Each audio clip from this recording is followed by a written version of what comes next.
Okay, everyone, welcome to the Science of Business Networking, Networking Mastery. This is the Power Partner course. This is episode or version number 1. This will be also CD number 1. Thanks for being on the very first one. I appreciate it. So during the live webinar, you can either type on the screen to ask me questions, or you can feel free to email me at rick@b2bgathering.com. And then I'll do my best to either answer the questions during the webinar, preferably at the end, but feel free to type your questions at any time. If you have something on your mind, just type it, and then I'll either address it during the webinar or at the end. Okay? So just real quick about me, my name is Rick Silva, President and Founder of B2B Gathering. I run business networking groups, teach business networking and referral generation, and again, welcome to Business Networking Mastery Volume 1. Probably going to be the last course that I ever release. Between course number 1 and course number 2, there's not much more to teach you. So you're going to have pretty much everything I know in these 2 courses, short of me personalizing it directly for you. This will be about everything that I know about networking. Okay. So this is strictly my opinion that this is the single most advanced networking training available in the world. Now, specifically about power partnering, there are a lot of different ways to build your business. My specialty is power partnering, so that's what we're going to focus on. Okay, so this webinar we're going to talk about the difference between a coach and a consultant, your job as a networker, and then the different types of networking and business development that are out there, and the terminology and the way the terminology is used. A lot of times I don't agree with it because people use words to describe what they're doing, and sometimes I don't agree with the words they're using. So I want to give you a definition of the different types of ways to partner with people. First off, let me explain that I don't feel I'm a coach. I feel I'm a consultant. So let me tell you the differences. Though I think we all call ourselves coaches just because it's a universally used word. Let me explain. A coach is somebody who pulls out of you what you already know. A coach isn't teaching you anything new generally. Maybe 10% of what he's doing is teaching you something new at the most. Coaches motivate you, get you on the right track, have you set goals, and basically keep you on track with what you already know you need to do. A consultant is somebody that teaches you things you do not know. And I feel I'm a consultant. I try to teach things that people don't know to get them to a place they haven't been. So I am a consultant, though we all call ourselves coaches. I'm definitely not a coach, in my opinion. Okay, so you're going to hear this a lot, like forever. In every course I do, professional networkers do not look for clients. They look for the people that already have them, and that's the basis of this entire program.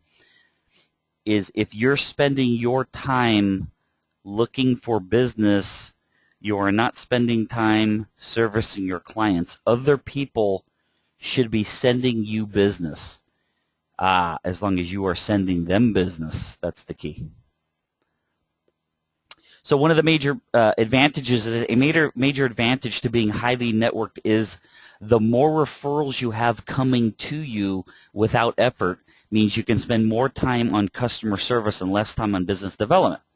So this is paramount to people, architects, attorneys, real estate, people who are only making money when they're working. The more time you're working, the more money you're making, especially if you charge by the hour. You want to spend more time servicing your clients, less time looking for business, and automatically your income goes up. So the easier we can make that for you, the more money you're going to make. So just in your mind, if you can understand that if other people are sending you business, then you're spending your time servicing your clients, following up with your clients, giving them better customer service, then you can charge more and you can make more. Just spending more time on your clients and less time on business development can double, triple, quadruple your income. Just that. Just spending more time with them and less time looking for referrals. So let's talk about the differences in the different ways you can build your business, knowing that this system is mostly built on power partnering. I want to talk to you about the differences because I share the stage with other trainers and I get emails all the time and they say, hey, just joint venture, just strategic alliance or POI or all these other terms they call it. And in my opinion, there's a difference in each one. It's not one universal word covers all of these different ways to build business. So let's go over them, brief definitions of each one. Affiliate marketing or affiliate partnering is where a business rewards one or more affiliates for each visitor or customer brought about by the affiliate's own marketing networks, marketing efforts. So let's just talk about that. Affiliate marketing is where someone has a database. They email that database. And you can see on the bottom, the next paragraph, it says, emailing each other's databases to promote each other to create leads. They can be used to promote seminars, promote webinars, promote telecalls, drive traffic to a website where somebody can purchase something. That's called affiliate marketing, where somebody's promoting and then you're getting a whole bunch of traffic through that promotion and you're paying the affiliate a commission. This is for lead generating and or driving someone to a website to make sales. This is not the business that I teach. This is not the business that I'm in. I do not like leads.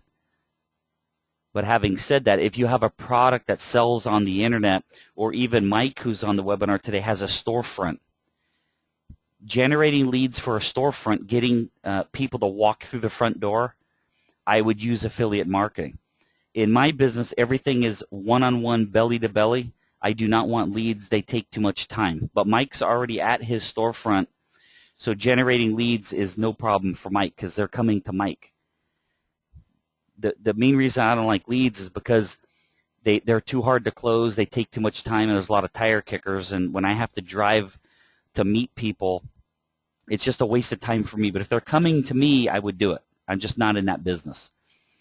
So affiliate marketing, somebody's promoting you, you're making sales, and you're giving them a piece of it.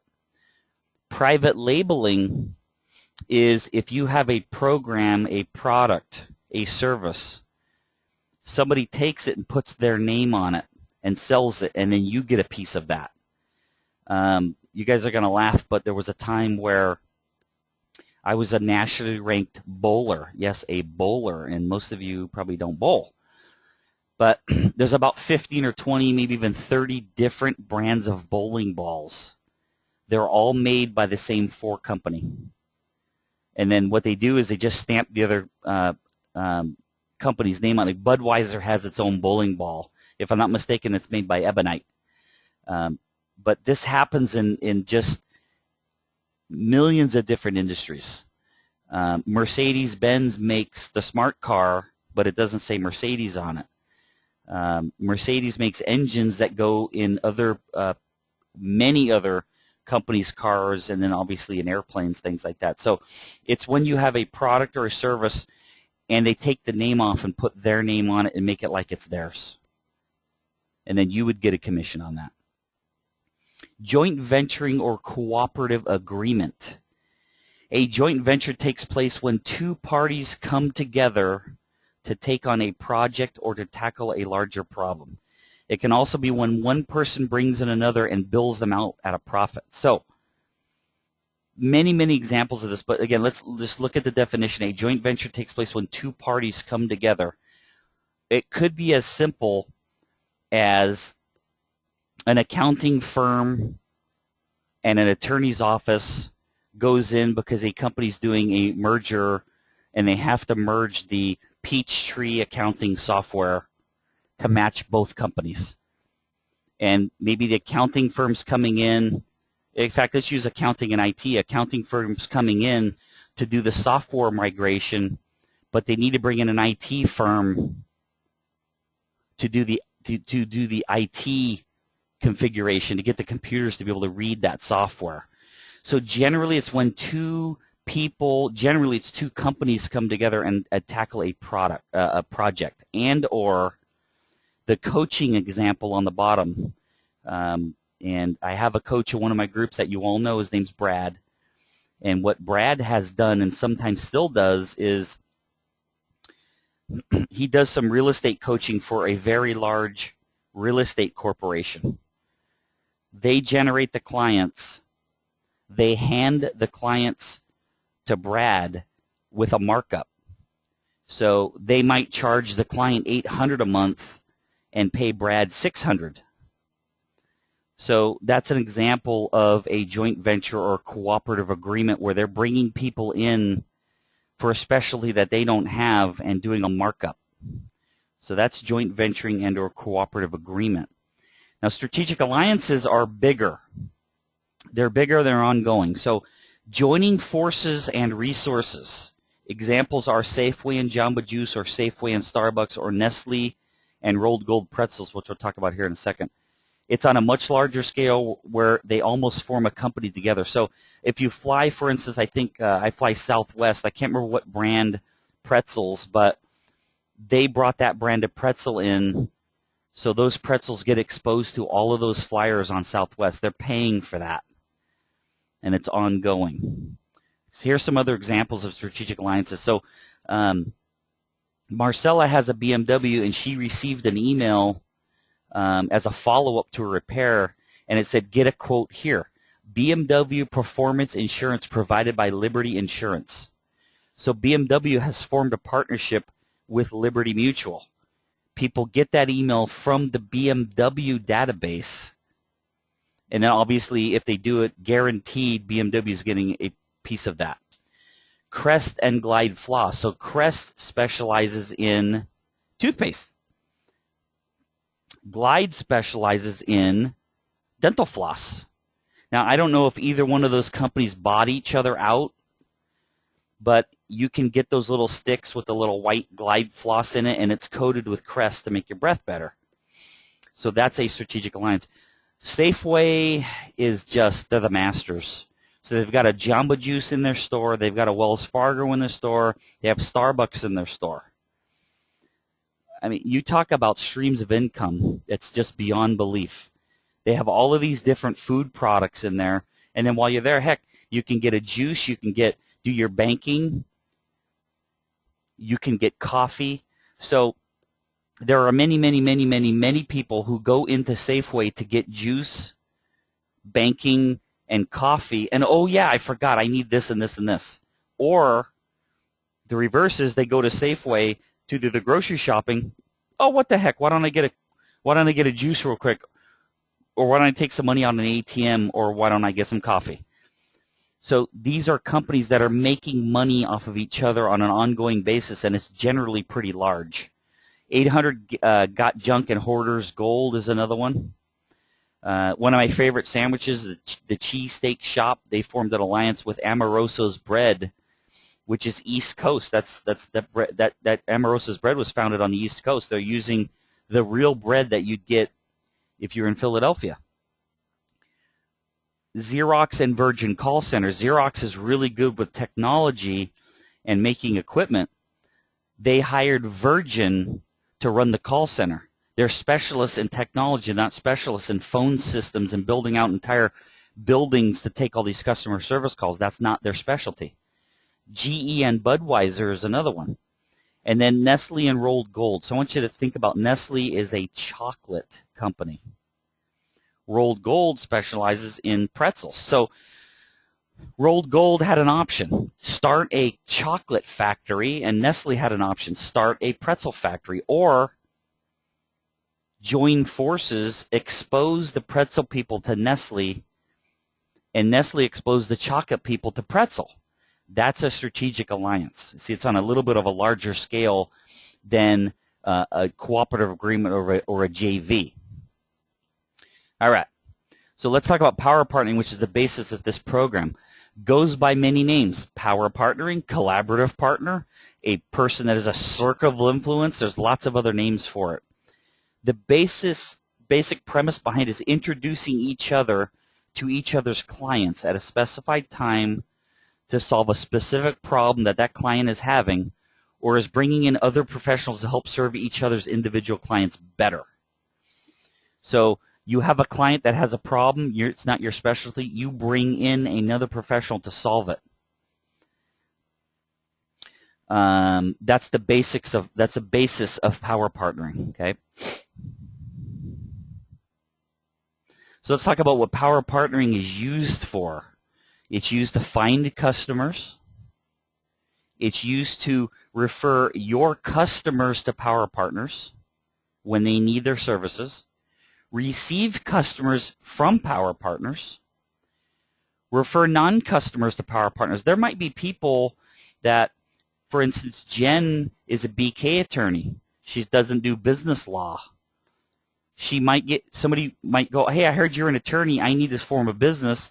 Jen says, I don't do that. Let me refer you to XYZ. So referring people that don't even hire you to power partners, you're still building reciprocity with the non-customer and the power partner. And then you see where it says, it's a fifth one down, receive customers from customers. What does that have to do with power partner? If you serve your clients better by introducing them to other professionals, they will call you anytime they need other professionals. Your job is to program them. You can use power partner to find a job. You attain clients at the lowest cost of time and money. You find better and higher paying clients. That will be covered further in the course. I'm making a note here real quick. Hold on one second here. And then the last one, it gives you more time to serve your clients. That's an underlying theme of the whole program. You have more time to serve your clients, or people are handing you referrals on a silver platter. Some other benefits to it: use power partner to get the decision maker. Some people cold call and never get the decision maker on the phone. You go in through another vendor. You sell phone systems, you go in through the IT guy, and he just walks you in the door, and you killed yourself to try to get to that decision maker, and the power partner walks you right in. And then giving and receiving referrals. It allows you to spend more time servicing your clients and less time looking for them. Again, it's going to keep beating it in and beating it in. Some people, they got to hear it 1,000 times before they get it. The goal is to find a solution to your client's problem, provide information or answers, or help in locating just that right person who can take a great idea and actually help make it reality. So I have a friend, Andy, who's starting an online professional blogging group, not unlike a LinkedIn or a Facebook, but it's more for professionals writing articles and then other people on the site promoting it to get the word out. Well, I happen to know a guy who's a specialist in doing that on cell phones. Andy's specialty is not doing it on cell phone apps. So I introduced them to each other, and now they can tackle a problem. One knows apps, but he doesn't know how to do it on the web. The other one knows web, but doesn't know how to do it on an app. So Lord knows where they could go. That's introducing power partner to power partner.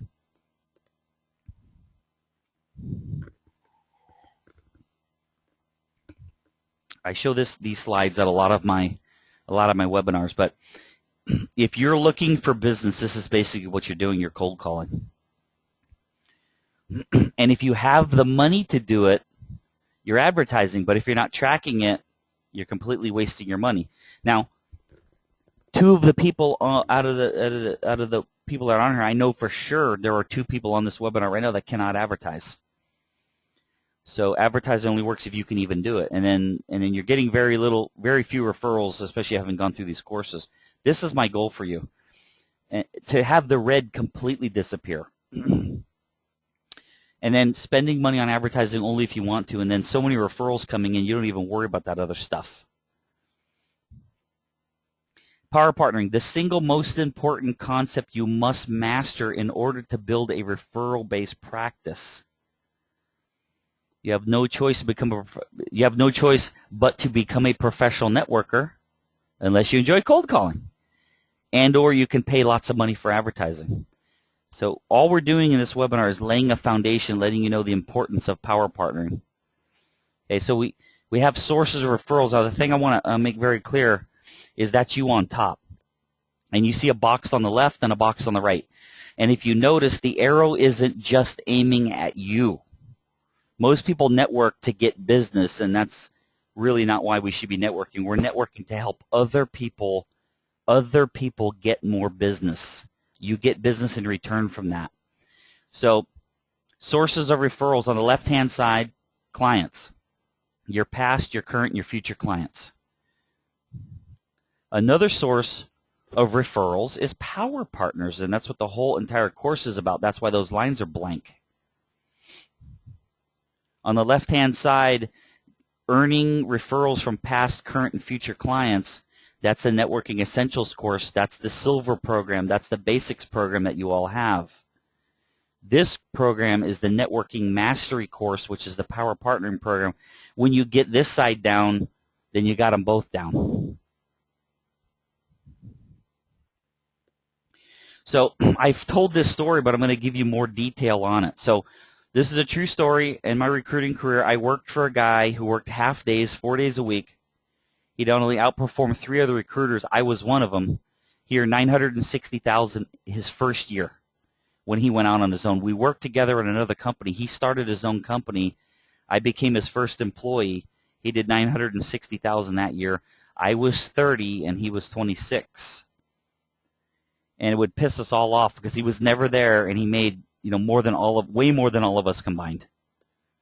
So I asked him how he did it. I'm going to tell you the short version, which I tell him in the seminars, and then I'm going to give you the longer version. So the short version was, if you're always looking for sales, you'll always look for sales.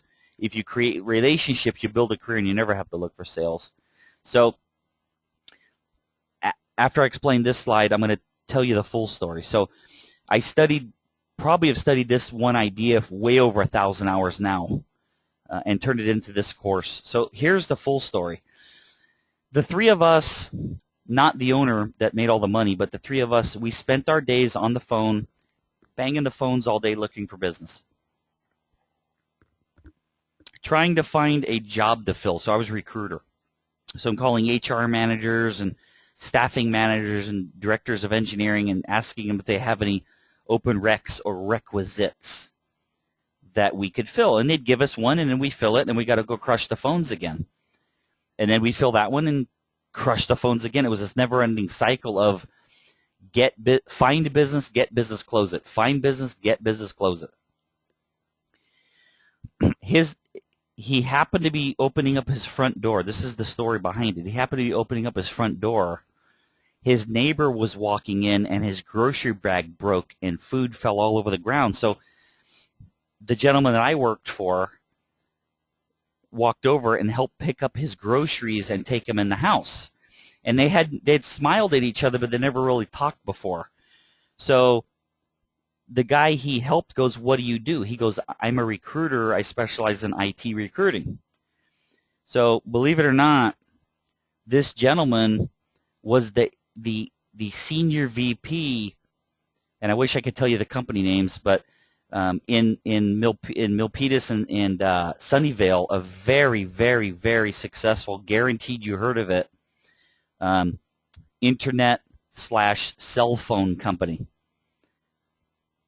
They start talking. They have a meeting. The guy's got 4 or 5 in-house recruiters that just aren't performing. He's not happy with the hire rate. So he gives us 3 or 4 recs to fill, and we blow them out of the water. Then he gives us, I think over the year he gave, well, I'm saying us, they gave my boss, I think 48 or 49 at the average of about $18,000 to $22,000 commission per hire. Do 48 times 20, there's your $960,000. That's how he did it. We actually, I was behind the scenes helping him, but he did most of it.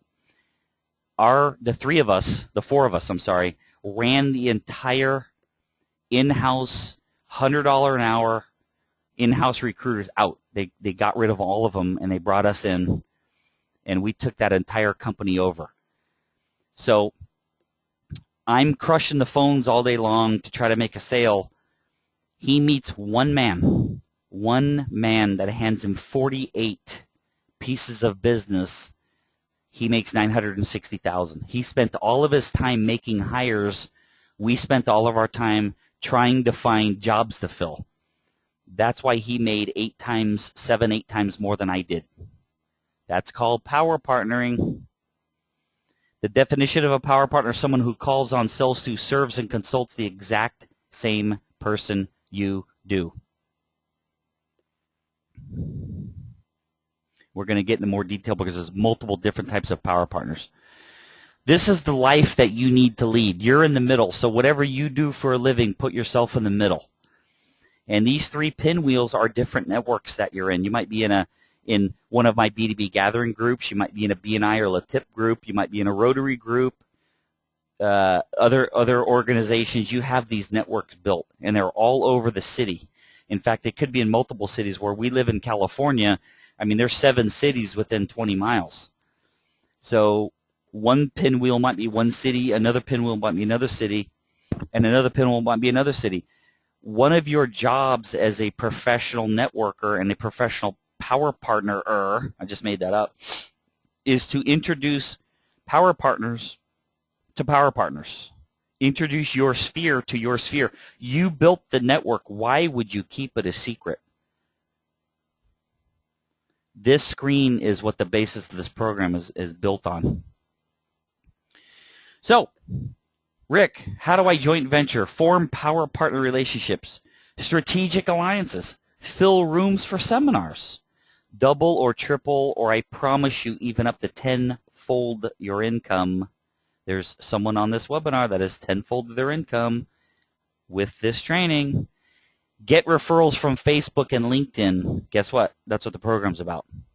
It's coming. So that's it. I hope you enjoyed the first webinar in the Networking Mastery series. We got a long way to go. This was just the beginning. Again, I hope you enjoyed it. I'm going to stop the recording now. If you have questions, I want you to email me or type them on the screen. And let me pause the recording here. Thanks a lot for being on. I appreciate it.